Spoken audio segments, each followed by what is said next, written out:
రాష్ట్రంలో ప్రజాస్వామ్య విలువలు దిగజారుతున్నాయని అధికార యంత్రాంగం అధికార పార్టీ ఒత్తిళ్లకు లోనై పనిచేస్తోందని వైఎస్ఆర్సీపీ ప్రధాన కార్యదర్శి శ్రీకాంత్ రెడ్డి విమర్శించారు. శనివారం రాయచోటి పట్టణంలోని వైఎస్ఆర్సీపీ క్యాంపు కార్యాలయంలో నిర్వహించిన మీడియా సమావేశంలో ఆయన మాట్లాడుతూ కలెక్టర్లు, ఎస్పీలు, రెవెన్యూ అధికారులు రాజ్యాంగబద్ధంగా వ్యవహరించాలని, రాజకీయ ఒత్తిళ్లకు తలొగ్గి ప్రజాస్వామ్య వ్యవస్థను బలహీనపరచవద్దని సూచించారు.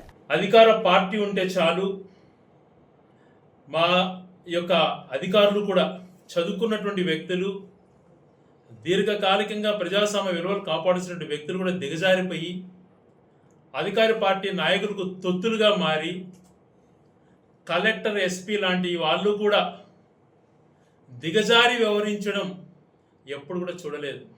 పూర్తి స్థాయి రాజకీయాలలో గత 22 సంవత్సరాల నుంచి నేను ఉన్నాను. ఎప్పుడు కూడా ఇంతలాగా వ్యవస్థల్ని నాశనం చేస్తూ రాజకీయ నాయకులకు భయపడి, అధికార పార్టీకి భయపడి వ్యవహరిస్తున్నటువంటి అధికారులను ఇంత నీచంగా వ్యవహరించడం ఎప్పుడు చూడలేదు. అవన్నీ ఏమి వద్దు, పైనుంచి రాజకీయ నాయకుడు ఆదేశాలు ఇవ్వటం, తొత్తులుగా మారడం, ప్రజాస్వామ్యాన్ని విలువలను లేకుండా చేయటం, శాశ్వతంగా మీకు ప్రజల సొమ్ముతో డబ్బులు తీసుకుంటూ ప్రజల విలువలను కాపాడకుండా దిగజారిపోతున్నట్టు మీరు ఒక్కసారి ఆలోచన చేసుకోండి. ఎందుకు ఇలా జరుగుతోంది అనేది ఒకటి ఆలోచన చేసుకోండి. దీనికి మేము రేపు పొద్దున ఎప్పుడన్నా సమాజంలో తలదించుకోవాల్సిన పరిస్థితి వస్తుంది. ఆ పరిస్థితి రాకుండా, పేరుగా వ్యక్తిగా మీరు కాకుండా మీకున్నటువంటి అధికార విలువను కలెక్టరు, ఎస్పీ, సిఐ, డిఎస్పీ, మిగతా వాళ్ళందరూ కూడా ఎంఆర్ఓలు దానికి ఉన్నటువంటి విలువను దిగజార్చకండి. మాజీ మున్సిపల్ వైస్ చైర్మన్ పైన దారుణంగా దాడి చేసి, అంతకుముందు నా పైన దాడి జరుగుతుంది అని చెప్పి పోలీసులకు కంప్లైంట్ ఇచ్చిన, ఆ కంప్లైంట్ను తీసుకోకుండా నిర్లక్ష్యంగా వ్యవహరించి దాడి జరుగుతున్నంతసేపు వాళ్ళకు తెలుస్తున్నా ఏమాత్రము దాన్ని బాధ్యతగా తీసుకోకుండా ఇప్పటికి దాదాపుగా 3 వారాలు అయిపోయినా కూడా ఒక వ్యక్తిని కూడా అరెస్ట్ చేయలేదు అని అంటే తల వీళ్ళు ఎక్కడ పెట్టుకోవాలి? లేకపోతే పోస్టింగుల కోసం రాజీ మార్గాన్ని ఎంచుకున్నారో ఒకసారి మీరు ఆలోచన చేసుకోండి. ఒక రాజ్యాంగబద్ధమైనటువంటి పోస్టులో ఉన్నటువంటి వాళ్ళు, భారతదేశంలోనే అత్యుత్తమైనటువంటి స్థాయిలో ఉన్నటువంటి ఐఏఎస్, ఐపీఎస్లే దిగజారితే ఇంకా కింది స్థాయి ఎలాగ వ్యవహరిస్తారో ఒకసారి మీరు ఆలోచన చేసుకోండి. మేము కూడా రిటాలియేషన్ పద్ధతిలో కక్షపూరితంగా లా అండ్ ఆర్డర్ పరిస్థితి సృష్టించాలన్నటువంటి ఆలోచన మాకున్నేంటే ఈరోజు మీ పరిస్థితి ఏంది? ఒక 20 మంది ఆకు రౌడీలు తయారయ్యి వాళ్ళే పదే అందరిపైన దాడి చేసిన, వాళ్ళపైన ఒక చిన్న పోలీసు సంబంధించి ఒక వార్నింగ్ కూడా ఇవ్వకపోవడం, వాళ్ళపైన కేసులు పెట్టి వాళ్ళని శిక్షించినంటే ఈ పరిస్థితి రిపీట్ అయ్యేటివి కాదు కదా. ఒక 20 మంది ఆకు రౌడీలను మీరు పెంచి పోషిస్తూ కేవలం అది ఒక పోలీసుల యొక్క అండతోనే ఈ కార్యక్రమాలు వాళ్ళు చేస్తున్నారు. మీలో చలనం లేకపోవటం వల్లనే వాళ్ళు ఇది చేస్తున్నారు. రెవెన్యూ వ్యవస్థలో ఏ రకంగా అయినటువంటి కబ్జాలు జరుగుతున్నాయి, ఏ రకంగా తహసీల్దార్ ఆఫీస్ నుంచి ఇష్టానుసారం ఏ భూములంటే కూడా ఎవరు భూములంటే వాళ్ళు ఏ రకంగా కావాల్సి అయిన వాళ్ళకు పంచిపెడుతున్నారు అన్నటువంటిది చూస్తే నిజంగా ఇది అధికారుల తప్పిదంగానే నాకు అనిపిస్తాం. ఎందుకు ఇంత ఒత్తిడిగా మీరు లొంగి వ్యవహరిస్తున్నారు? ఇవన్నీ రికార్డు లేకుండా పోవు. ఇవన్నీ కూడా భవిష్యత్తులో తప్పు చేసిన వాళ్ళకు శిక్ష పడకుండా పోదు. అది మీరు గుర్తుపెట్టుకోవాలి. ఇంత దారుణమైన పరిస్థితులకు తీసుకొచ్చి నలుగురిని కొడితే అందరూ భయపడతారు. స్థానిక సంస్థల ఎన్నికల్లో ఏకపక్షంగా చేసుకోవాలని భావిస్తున్నారా? మీరు ఏమనుకుంటున్నారా రాజకీయాలంటే? మీరు ఏమనుకుంటున్నారు? ఈ ప్రజాస్వామ్యం అంటే మీ దృష్టిలో ఏమనిపిస్తుంది మీకు? అంతకన్నా 3 ఇంతలు పవర్ఫుల్గా ఉన్నటువంటి యువత ఈ దేశంలో ఉంది. కాక్రోచ్ జనతా పార్టీ అని పెడితే ఒక్క రోజులో 20 మిలియన్స్ మంది దాంట్లోకి వచ్చినటువంటి యువత ఉన్నటువంటి ఈ దేశంలో నువ్వు ఏకపక్షంగా దౌర్జన్యంగా చేసుకుంటావా? చూస్తాం. అది కూడా ప్రజాస్వామ్య విలువలతో, ప్రజాస్వామ్య గౌరవంతో మీ అన్ని వ్యవస్థలు ఒకటైనా, మీ వ్యవస్థలన్నీ దిగజార్చుకొని మీరు ఒకటైనా కూడా నేను అండగా ఉంటా. ప్రతి ఊర్లో, ప్రతి వార్డులో మబ్బుల్లో మనిషిని ఇది చేస్తాము అన్నటువంటి భావన మీకు ఉంటుందేమో. అవి కూడా చూసిన వ్యక్తిని. ప్రజాస్వామ్యానికి ఈరోజు నేను ఎంత విలువనిస్తానో, ప్రజాస్వామ్య విలువలు ఎలా కాపాడుకోవాలో తెలిసినటువంటి వ్యక్తిగా నా అంతకు నిన్ను తగ్గించుకొని ఆ విలువల కోసం పాటుపడ్డాను. ఈ 17 సంవత్సరాలు రాయచోట్లో చిన్న సంఘటన జరగకూడదు. ఎలక్షన్లు అంటే రాళ్ళు పాములు వేసుకునేది కాదు. ప్రతి ఒక్కరు ప్రతి ఊర్లో పోయి ఓటేసుకోవాలా అని చెప్పి ఒక చిన్న సంఘటన జరగకుండా నేను నిలబడినటువంటి 5 ఎలక్షన్లు జరిపించిన వ్యక్తిని నేను. మీరు ఈరోజు ఏదో చేయాలని చూస్తే భయపడతానా? మబ్బులు లేకుండా ఈరోజు మీరు ఎవడెవడైతే ఈ నాటకాలు ఆడుతూ దాడులు చేశారో ప్రతి ఒక్కరిని రికార్డ్ చేసుకున్నా మీకు ఒక్కొక్క రోజు ఒక గండంలా కనపడుతుంది జీవితంలో, భవిష్యత్తులో. ఎవ్వరూ కూడా చేసిన తప్పును తిరిగి భయపడి ఎందుకు చేశాము ఈ తప్పు అనిపించిన విధంగా మీరు అనుభవిస్తారు. లోతైన మాటల్లో చెప్తున్నా, ప్రజాస్వామ్యవాదిగా ఎంత గట్టిగా ఉంటానో ఆ ప్రజాస్వామ్యాన్ని వంచేందుకు ప్రయత్నం చేసిన వాళ్ళ అంతు కూడా అలాగే ఉంటాను. వాళ్ళ అంతు చూస్తాను. దేనికైనా అండగా నిలబడతాను. 2 సంవత్సరాలు కొట్టారు మా కార్యకర్తల్ని, భరించాం. కొట్టిన ప్రతి ఒక్కరిని కూడా చూసి బాధపడ్డా. పోలీసులు ఏదో చేస్తారు అని చెప్పి సార్ అని రిక్వెస్ట్ చేసుకున్నా. ఇంకా మీకు ఏ రోజు కాల్ చేయను, మిమ్మల్ని సార్ అని అడుక్కోను. ఈ ప్రజాస్వామ్యాన్ని ఎలా రక్షించుకోవాలో నేను చూసుకుంటా. విలేకరులను బెదిరించడం, కార్యకర్తలను బెదిరించడం, ఉన్నది ఉన్నట్టు పోస్టులు పెడితే ఎందుకు పోస్టులు పెట్టారని బెదిరించడం, ఫార్వర్డ్ చేసిన వాళ్ళను కొడతా అనడం, ఒక పక్క రౌడీలు, మరొక పక్క డైరెక్ట్ పోలీసులే పిలిపించడం స్టేషన్లో. సిగ్గుండాలి. ఈ సిఐ ఉన్నాడు, నువ్వు ఇక్కడ ఉన్నావు, కొద్ది రోజులు ఎన్ని రోజులు ఉంటావు పోస్టులో, గతంలో నీకు ఏ రకంగా నువ్వు ఎన్నో రకాల సాయం పొందింది అన్నీ తెలుసు. ఈరోజు ఒక మనిషి కష్టాలు చెప్పుకోవడానికి పోతే నువ్వు వైసీపీ వాళ్ళ స్టేషన్లకు రావద్దంటారా? ఇట్లా అనేటువంటి వ్యక్తులు వాళ్ళ జాగీర్లా ఇవి, వాళ్ళ ఆస్తుల స్టేషన్లు. ఏమనుకుంటున్నారు మీరు ప్రజాస్వామ్యం అంటే? ఈ జెన్జీ వాళ్ళతో కలిసైన ప్రజాస్వామ్యవాదులందరినీ ఏకం చేసి ఈ నీచ రాజకీయాల్ని ఎదుర్కొనేదానికి నేను ఎప్పుడు సిద్ధంగా ఉంటాను.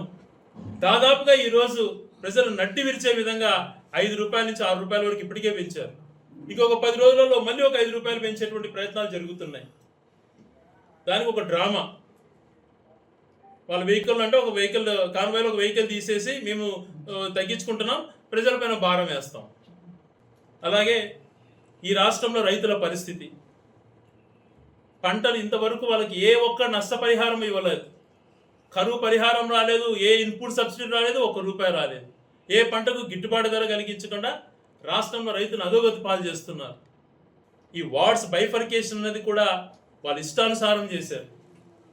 ఒక పక్కన జనగణన జరిగేటప్పుడు ఈ బార్డర్స్ ఏవి కూడా మార్చకూడదు అన్నటువంటిది రూల్ అన్నటువంటిది ఉన్నా కూడా వాళ్ళకు అనుకూలంగా పాపులేషన్ అన్నటువంటిది లెక్కలేక తీసుకోకుండా వాళ్ళకి ఏదైతే అనుకూలంగా ఉంటుందో, ఏ రకంగా అయితే చేసుకోవాలన్నటువంటి దానిపైన వాటి ఇష్టానుసారం చేసి బైఫర్కేట్ చేసుకుంటున్నారు. ఇది ఎంత తప్పో ఒకసారి మీరు ఆలోచన చేసుకోండి. ఏదైనా జనాభా పాపులేషన్ ప్రకారం ఉండాలి, కానీ పాపులేషన్ ప్రకారం లేకుండా చేసుకుంటూ పోవడం చాలా దుర్మార్గం. అలాగే డెవలప్మెంట్స్ సంబంధించినటువంటిది కూడా ఈరోజు గతంలో జగన్మోహన్ రెడ్డి గారు స్కూల్స్ని అద్భుతంగా తీర్చిదిద్దాడు. ప్రతి ఒక్క వ్యక్తి ఈరోజు నేను విదేశాల్లో అనేక దేశాల్లో తిరిగినప్పుడు కూడా విద్యా వ్యవస్థ పైన ఆ దేశాలన్నీ పాటిస్తున్న విధానాన్ని ఈ దేశంలో తీసుకురావాలి, ఆన్ పార్ విత్ మిగిలిన కంట్రీస్లో. ఇక్కడ తెలుగు మీడియం చదివేటువంటి వాళ్ళకు కూడా ఇంగ్లీష్ బాగా నేర్పించాలి, వాళ్ళు టోఫల్ రాయాలి, వాళ్ళకి ఐబీ సిలబస్ ఉండాలి, వాళ్ళ స్కూల్లో డిజిటల్ క్లాస్ ఉండాలి అని ఆలోచన చేస్తే 90% కంప్లీట్ చేస్తే 10% పెండింగ్ వర్కులు చేయకుండా మీరు చందాలు ఏంటి మేము చేస్తామన్నటువంటిది. చందాలు ఇస్తే ఎంతవరకు చేస్తావు? నువ్వు 22 సంవత్సరాలు దాదాపుగా ఈ రాష్ట్రానికి సీఎంగా ఉన్నావు, 17 సంవత్సరాల పైగా 10 సంవత్సరాల పైగా ప్రతిపక్ష నాయకుడిగా ఉన్నావు. ఏ రోజన్నా స్కూల్స్ బాగా చేయాలంటే ఆలోచన నీకు కలిగిందా? ఆ డెస్కులు, ఫర్నిచర్, స్కూల్స్లో పెయింటింగ్స్, రన్నింగ్ టాయిలెట్స్ అన్నీ చేస్తే కొంత పర్సంటేజ్ పెండింగ్ ఉంది, అవి చేయవయ్యా అంటే మీరు చందాలు ఇస్తే చేస్తానంటాడు. ఆ P4 అంటాడు, P6 అంటాడు, మీరు ఇస్తే నేను చేస్తానంటాడు. ప్రభుత్వ పరంగా చూస్తే వడ్డీ ఈరోజు అప్పులు చూస్తే గత ప్రభుత్వం 5 సంవత్సరాలు చేసిన అప్పులు 2 సంవత్సరాల్లోనే చేశారు. అప్పులేమో పెరిగిపోతున్నాయి, ప్రజలకు ఏ మేలు జరగట్లేదు, ఏ అభివృద్ధి కనపడడం లేదు. 60 కోట్లతో నేను రింగ్ రోడ్ వేస్తే 20,000 కోట్లుగా వ్యాపారం చేసుకున్నారు వ్యాపారస్తులు.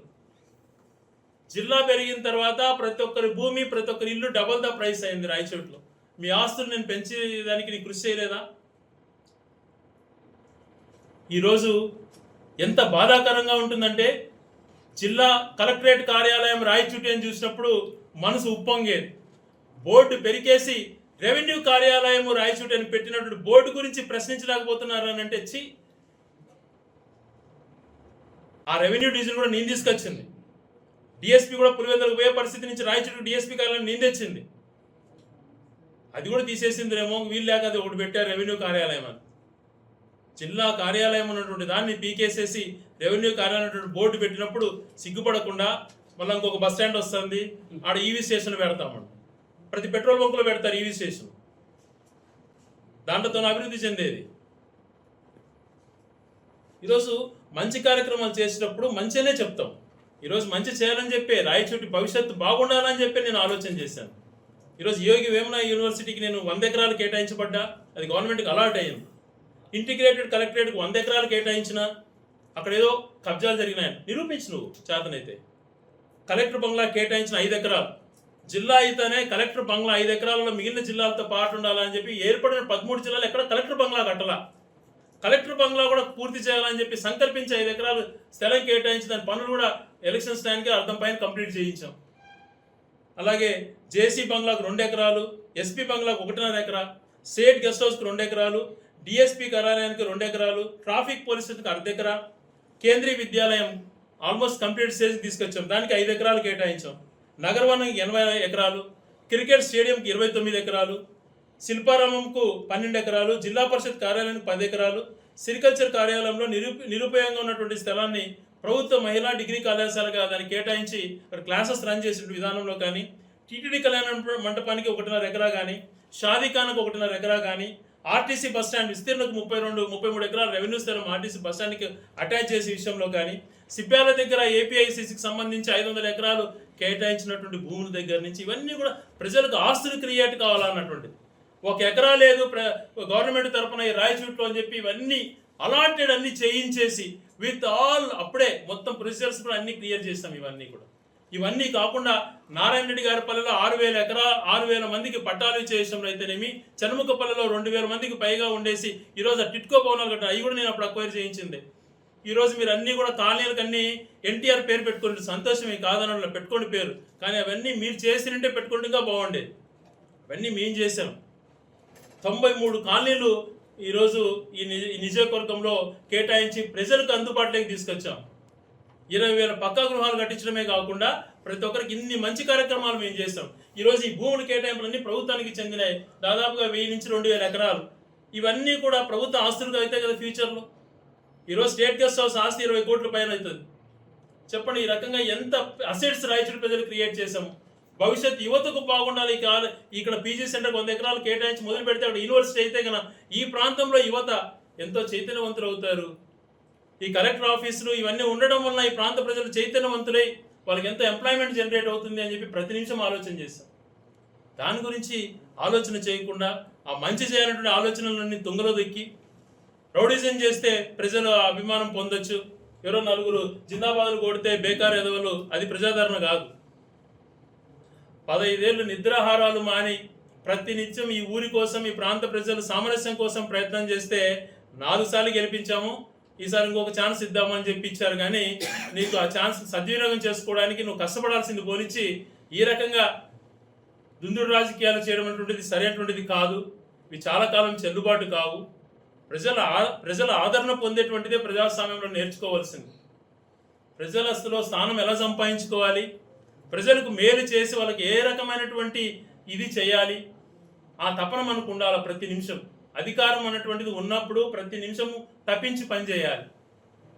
ఇలాగా పోలీసులను రెవెన్యూ వ్యవస్థను అడ్డు పెట్టుకొని బెదిరిస్తూ భూములను వాళ్ళకు వీళ్ళను కొట్టించి చేసుకోవడం కాదు రాజకీయాలంటే. 2 రోజులు బాగానే ఉంటాయి, తర్వాత చూస్తారు ఈ తప్పులు చేసినటువంటి వాళ్ళు ఏ రకమైనటువంటి శిక్షలు అనుభవిస్తారు.